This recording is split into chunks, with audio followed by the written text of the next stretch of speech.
Halo Sobat PR, ketemu lagi dengan saya Dr. Elvin Gunawan, spesialis kedokteran jiwa di kanal YouTube-nya Rubik Pikiran Rakyat. Nah, jadi teman-teman boleh nanti cari di YouTube Pikiran Rakyat, lalu cari channel Rubik ya, buat kita belajar bareng mengenai fenomena kesehatan jiwa ataupun fenomena-fenomena lain yang terkait dengan isu-isu terkini di masyarakat. Kalau ada yang mau bertanya boleh banget di kolom komen, nanti kita akan cari narasumber yang kompeten untuk menjawab itu dan kita akan bahas bersama mengenai gundah gulisannya teman-teman. Nah, teman-teman, hari ini aku mau membahas karena cukup banyak yang bertanya video lengkapnya kalau membahas tentang yang namanya narsisistik atau dark triad personality. Mungkin ada beberapa teman-teman yang baru tahu apa sih narsisistik, apa sih namanya dark triad personality. Jadi, narsisism ini sekarang masuk ke dalam dark triad personality atau kepribadian yang memang sifatnya sangat dark. Biasanya ini muncul di tahun-tahun politik karena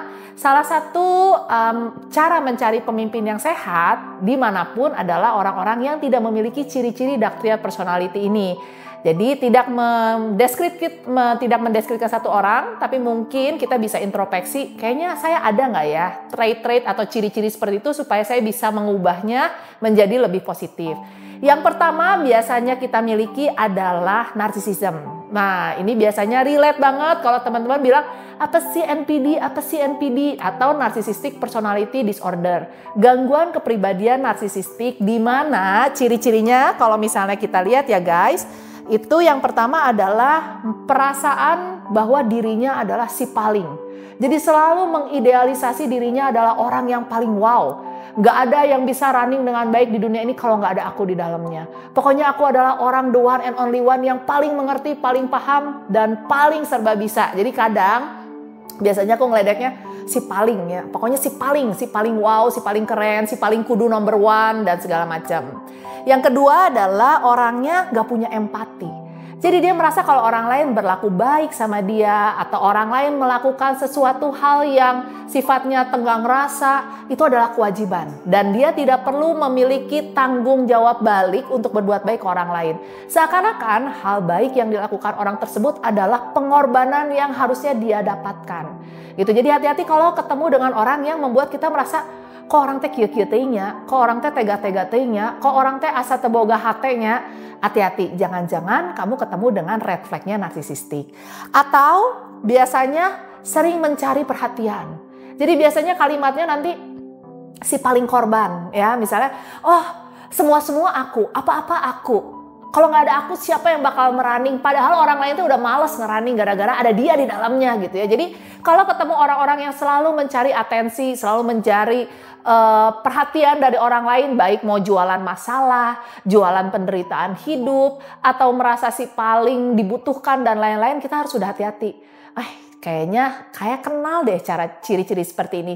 Dan terakhir itu biasanya adalah self-centered gitu ya. Jadi tadi ingat baik-baik ya, itemnya dilihat. Yang terakhir self-centered karena dia adalah pusatnya dunia berputar gitu ya. Semua boleh berputar tapi pusatnya adalah di aku. Jadi kalau ketemu lagi ada orang lain yang mungkin shining, shimmering, splendid juga, atau kita lihat nih dia ternyata lebih senior di tempat kerja, datanglah si junior ini yang ternyata punya banyak kapasitas, punya banyak skill, dia tidak akan memberikan kesempatan junior ini manggung. Karena seakan-akan kalau dia izinkan, suatu saat akan merebut tempat dia. Jadi biasanya orang-orang seperti ini justru akan dikucilkan, dibully, atau disebarkan fitnah-fitnah yang membuat orang ini akhirnya merasa tidak nyaman dan keluar. Kenapa? Karena hanya dialah yang boleh menguasai teritorinya saat ini. Itu yang pertama. Dark triad personality yang kedua adalah psikopati. Nah, ini kawan baiknya. Orang biasanya bilang jika psikopat.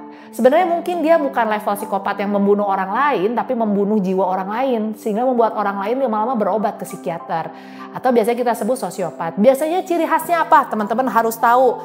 Yang pertama manipulatif. Ya, jadi rajana bohongnya, rajana nyieun alasan, rajana nyieun drama. Jadi ya kalau misalnya sama dia, rasanya kita berada di sinetron yang tidak berakhir. Jadi ya memang ada sifat seperti itu. Yang kedua impulsif. Sering sekali dia mengambil keputusan yang tidak ada pertimbangannya. Atau dia ngambil keputusan sesuai dengan yang dia mau aja. sehingga akhirnya berdampak besar terhadap kehidupan orang lain. Hati-hati kalau orang seperti ini diberikan kekuasaan.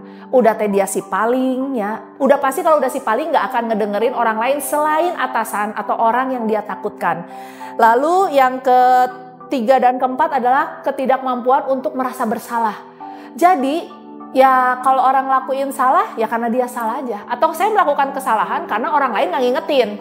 Gitu ya, pokoknya setan paling benar gitu ya. Jadi kalau udah ketemu orang kayak gini, banyak-banyak bertobat ya, banyak-banyak berdoa, moga-moga dijauhkan sih jauh-jauhnya ti orang-orang model kayak gini ya. Dua hal ini adalah paling sering kalau nanti menikah atau ketemu pasangan, biasanya di luaran itu wah pokoknya mah pencitraan nomor hiji. Jadi lamun orang ketemu bakal gini, aduh beruntung banget ya Dr. Elvin punya pasangan hidup model gini. Padahal nu ngajalan kena asa nikah jeung Firaun, asa nikah jeung Dajjal. Jadi sieun, ya ampun Tuhan, setiap hari. Aduh, pokoknya kalau ketemu orang kayak gini ya, pasien saya tuh sampai bilang, ya ampun dok, mungkin kalau Firaun terlahir kembali, mungkin dia mau berguru sama orang kayak gini. Dia kayaknya minder, mau nyebut dirinya juga manusia paling jahat di dunia. Kenapa? Karena emang orang ini raja tega. Karena orang seperti ini itu raja tega. Jadi kalau misalnya Firaun mau ketemu orang kayak gini tuh mungkin dia juga minder dengan gelar kejahatan dia gitu ya. Kenapa? Ya tadi. Nah, yang ketiga adalah Machiavellianism. Machiavellianism. Nah, emang agak susah, agak-agak Prancis. Yang pertama ciri khasnya sama-sama manipulatif juga. Dan manipulatifnya biasanya mengeksploitasi orang lain. Jadi dia bisa pura-pura nggak ada dia pura-pura sakit, dia pura-pura ada kegiatan, tapi dengan tujuan membiarkan orang lain mengerjakan tugas dia, gitu ya. Jadi sering sekali memanfaatkan kebaikan orang lain untuk kepentingan dia. Lalu dia tidak punya morality. Jadi kadang si morality ini menjadi masalah. Kenapa? Karena akhirnya dia menghalalkan segala cara untuk mencapai tujuannya. Baik mau jadi penjilat, baik dia nanti melanggar aturan, baik nanti dia membuat cerita sehingga temennya yang harus tanggung jawab padahal dia yang melakukan kesalahannya.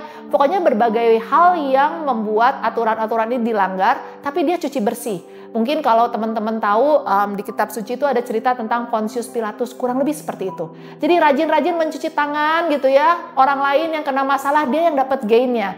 Lalu yang terakhir hanya berfokus pada diri sendiri. Jadi teman-teman bisa bayangin nggak kalau dark triad personality ini ada di dalam kehidupan sehari-hari kita.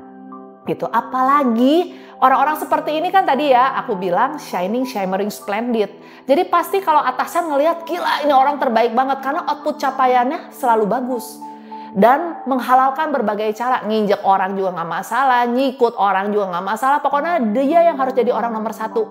Dan biasanya disenangi oleh atasan karena capaiannya kelihatan bagus. Walaupun akhirnya nyuri karya orang lain, plagiarism, orang lain yang suruh kerja dia yang konsernya. Jadi harus sudah hati-hati dengan orang-orang seperti ini. Dan itu banyak banget di tempat kerja. Gitu ya. Jadi guys, di dunia ini sekarang banyak yang tidak waras gitu ya. Di dunia ini sekarang banyak yang membuat orang tuh sakit kepala. Dan bahkan kadang di titik tertentu orang dengan dark triad personality ini sampai membuat korbannya mikir gini ya guys. Jadi kalau sampai ketemu orang yang membuat berpikir ya teh nu gering aing atau sia gitunya. Nah, kalau ketemu orang model gini, kalian harus berpikir, ini saya yang harus berobat atau benernya saya ketemu dengan orang yang membuat saya jadi pasien. Gitu ya. Jadi hati-hati banget. Karena biasanya orang-orang seperti ini rajin memberikan love bombing di awal supaya memberikan pencitraan yang baik ya. Kalau misalnya dibilang mah wah nggak ada cacatnya, kalian beruntung banget punya orang seperti ini. Tapi beda beberapa bulan rasanya kalian mau menghilang dari dunia ini gitu ya. Jadi kalau kalian bertemu dengan orang-orang seperti ini, buat batasan secukupnya gitu ya. Jadi nggak perlu terlalu baik, tapi jangan juga melakukan hal yang jahat. Benar-benar secukupnya dan supaya kita bisa tetap menjaga kewarasan kita. Dan moga-moga aku tidak perlu bertemu dengan teman-teman di ruang praktek karena orang ini, si DTP ini ya, dark triad personality ini bukan orang yang akan berobat.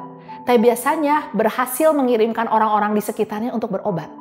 Gitu ya. Nanti kalau udah kayak gini, tahapan lanjutannya apa? Aduh, saya hilaf, yang salah siapa? Si setan lagi. Jadi ya mulai bersabar, tahu bahwa manusia tuh punya kapasitas untuk memilih. Jangan menjadi orang yang jahat. Boleh banget kalian ambis, boleh banget. Mau menjadi orang nomor satu, boleh. Rek jadi presiden kayak menang.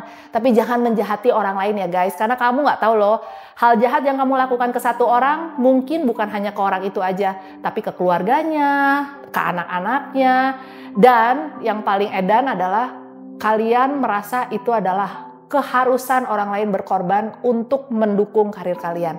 Jangan sampai menjadi seperti itu ya, Sobat PR. Sampai ketemu lagi, dadah!